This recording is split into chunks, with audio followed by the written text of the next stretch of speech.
Now available as paperback and e-reader from the author of Spinsterella, A Strange and Unusual Romance, and Spellbound, A Darker Shade of Black comes from legendary magazine.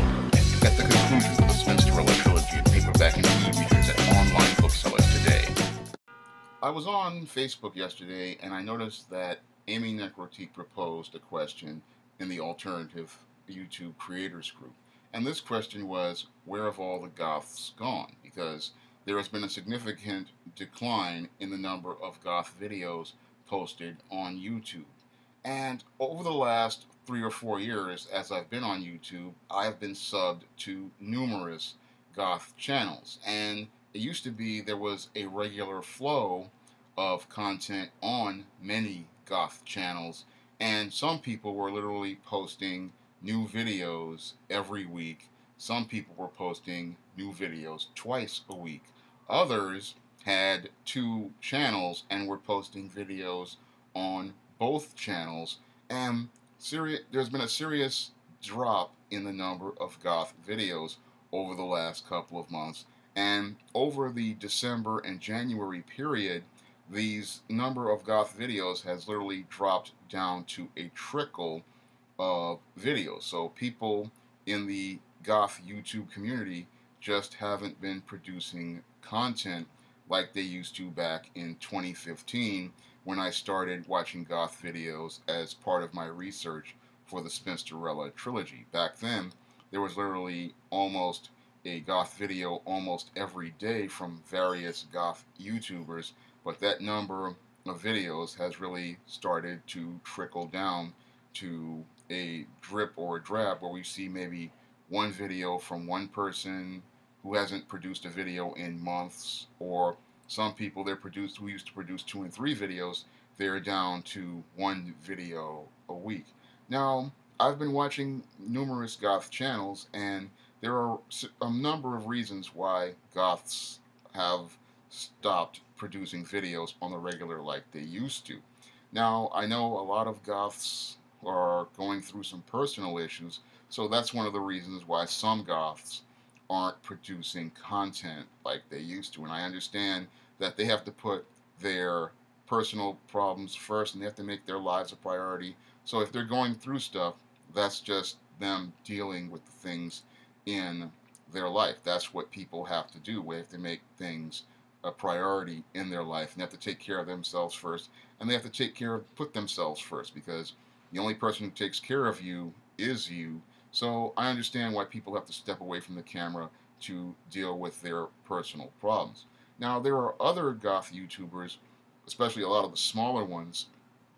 They have to go out here and work. So I understand why they can't produce videos on the regular. I understand why their content output is a little bit more sporadic, because when you have a job, your job is your primary focus. Your job is the only way that you can take care of yourself, and the money that you get from YouTube really doesn't help pay the bills. So you have to focus on the job that you have.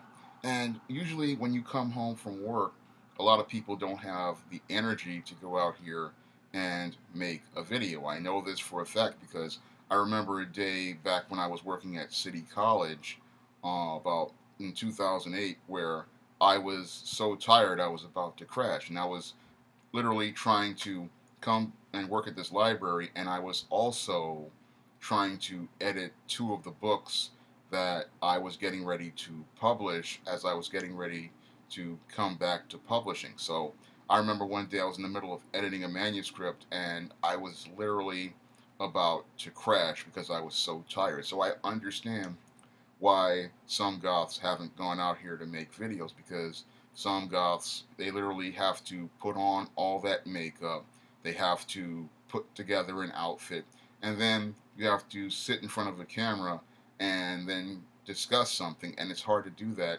when you're dead tired from a job.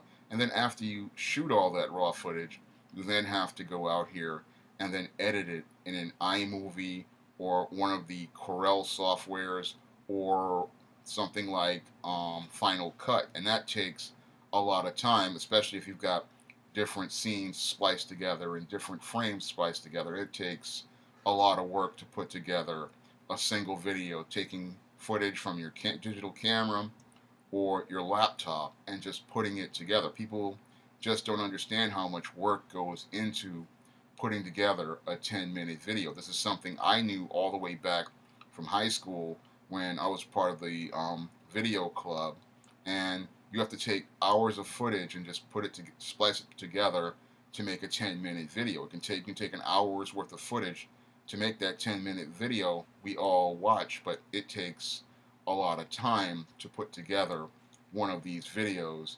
And some of the makeup tutorial videos, those videos can take hours to put together, because a lot of things people don't see are things like the mistakes people make, and then they have to come in and correct it. All you see is the person putting the makeup on, but you don't see the amount of planning and organizing that goes into it, nor do you see how many times they have to sometimes reshoot this stuff.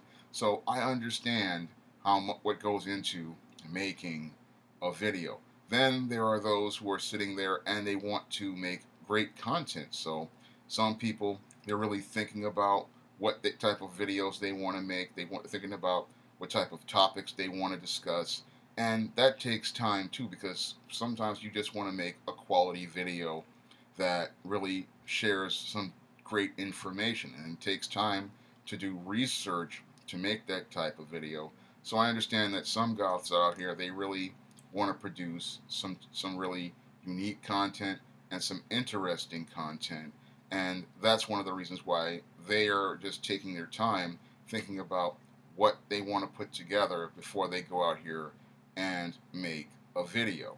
Now, there's another group of goths. They're having a hard time making videos due to Google's policies, and Google's policies have really been a demotivator for a lot of creative people, not just goths. I mean, a lot of people in the comic book video part of YouTube, they're having trouble with this, and the adpocalypse really, it rocked a lot of people when it came last year. Now, the adpocalypse was where YouTube demonetized a whole bunch of channels and demonetized a whole bunch of videos. I had several hundred videos get demonetized, and that was a real demotivator for a lot of people. I mean, a lot of people, they were told by Google that they could go out here and make YouTube a career, and they came to YouTube. A lot of people quit their jobs to start making videos on the regular,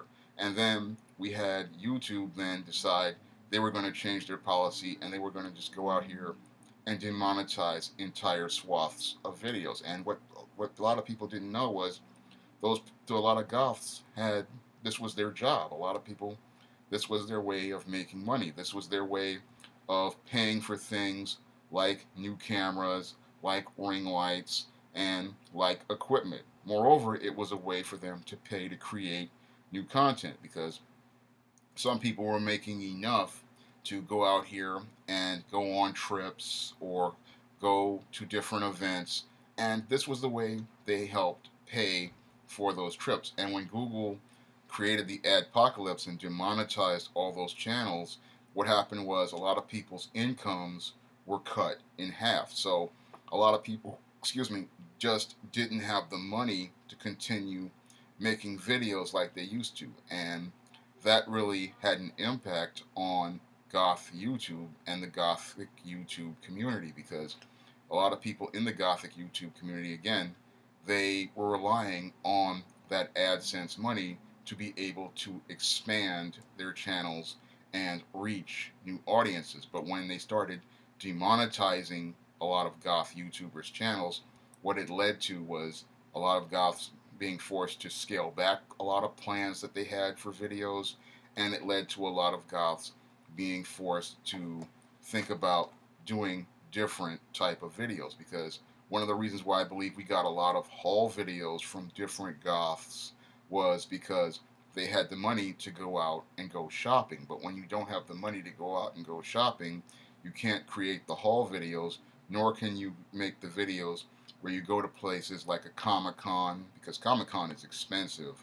I went to New York Comic-Con with my brother. It was it's really expensive. And to make videos going to these different places, it costs money, and a lot of people were using the AdSense dollars and the money they got from AdSense to go out here and make those videos. And a lot of people were using that money to go to places like the Tim Burton restaurant here in New York and other places. And all those videos, they can't make those videos without that money. And some people, again, they were paying their bills through these AdSense dollars. And when Google participated in the adpocalypse, it led to a lot of people being forced to scale back a lot of the plans that they had for videos, because I heard people venting their frustrations about this adpocalypse and Google demonetizing videos. I heard a lot of goths talking about it in their videos on their channels, and that could be another reason why for the significant drop in content.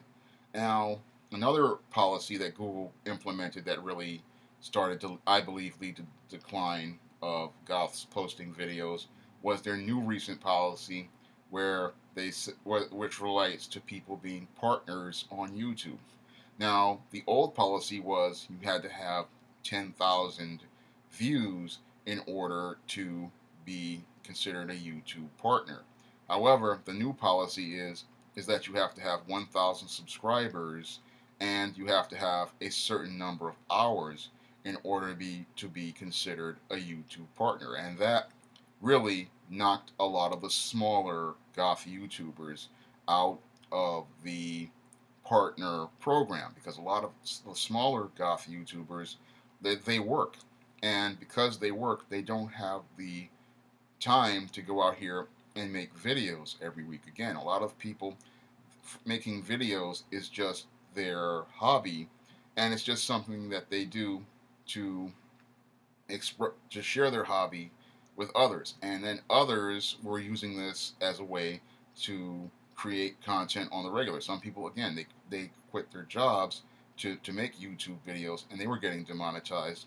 And then you had a lot of the smaller channels, they were literally knocked out of the program, and that took the motivation away from them to go out here and make goth videos. So that was a major demotivator for a lot of people in the subculture to make videos. And this is why as I believe it, we're seeing a serious decline in the number of goth videos on YouTube right now, because a lot of people have been devastatingly impacted by YouTube's policies.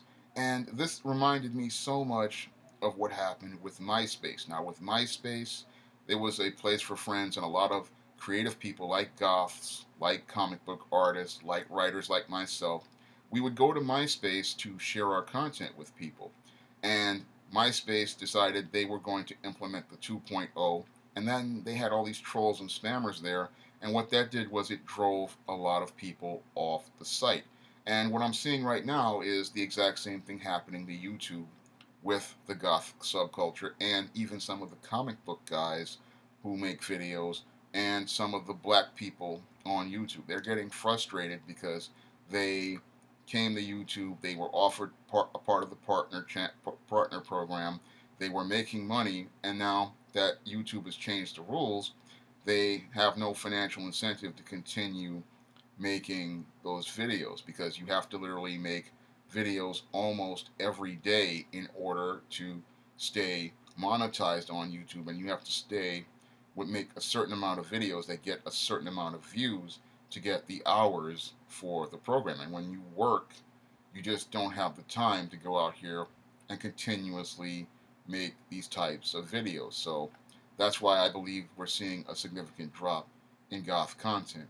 I myself have not been making goth videos because I've been dealing with several issues in my own life. Now, in December, my father passed away, and I had to take some time to go to his wake, and I took some time to go deal with many of the issues with that, and I'm still dealing with many of the issues with my father's passing.